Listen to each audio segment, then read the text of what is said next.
And so I'm going to present to you all a short paragraph about cultures in Belize.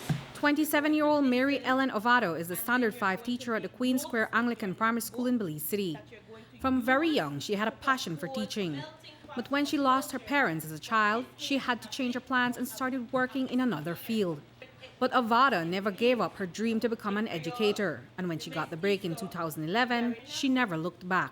The moment I got the opportunity to just establish ourselves and start our life, I went searching back for my teaching career, and that's when I applied to the Anglican Diocese, and I got a job to go all the way in Orange Walk, and I commuted every day because that's what I wanted to do. I wanted to start somewhere in teaching. That's when I really started my teaching career, and ever since then the stress is tremendous, but I don't know how you could love such stress because I love teaching. And by 2012, she was teaching in the upper division at the Queen Square Primary School. She says it is not an easy job, and more often than not, students need more than someone to teach them academic lessons. And so she sees herself in more roles than one when she's at school. Proudly displaying their ethnicity and sharing their culture. We come here most days with positive attitudes, and sometimes we take for granted that students, they don't have anything to worry about and they should come here ready to learn, ready to give their all. But some of them do have some of the same stress that we go through. And these students, they come with a lot sometimes, and we try with them. Some of them are very testy. They will try to test you. A lot of them, the males, for example, in the environment that some of them grew up in, they bring a lot back to class sometimes, and we as teachers, we try to let it stop at the gate. Some of them, it's the other way around. Some of them, they don't come with this nasty attitude, but they come with a lot of burden.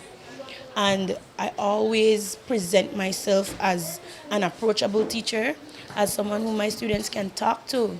Come and talk to teacher. Don't tell me that you're not at school because you can't eat. I will never leave the both of us there to starve. And for teacher Ovado, no matter the long days, how many problem students she sees, or personal sacrifice she makes, she says the teaching profession is rewarding, and it is the little things that keep her motivated. It's the ones who give you the gifts, right? Because I got a gift from a student, like this earring. It's the one who gives you the gifts. It's the ones that warms your heart every day. Hi, morning, miss. It's the ones that keep you coming back no matter if they 12 acting 40, It's them that keeps me coming back. It's when you're passing and you're going home sometimes in the evening time and you're, hi, miss. And miss, I gone to school and I did it, and that's just the thing. That those are the type of things. I know that education means a lot to me, and to see some of the past students that have graduated standard 6, and you know what, I taught that student in standard 5, in standard 6, and now they're graduating from farm. Those are the type of rewards that nobody can't physically buy that for you. The profession of teaching, it takes a lot. It takes a lot away from you. It takes a lot away from your home, from your own children. Okay? And sometimes I would tell myself, you know what? I have 10 months with other people picnic. And sometimes you have to reflect back on your own child. Sometimes I'm supposed to check up on my daughter and I have to, oh Lord, I forgot. Pick up my phone and how is Amika doing, right? And so it takes away a lot from a teacher. But like what I said, the rewards are great.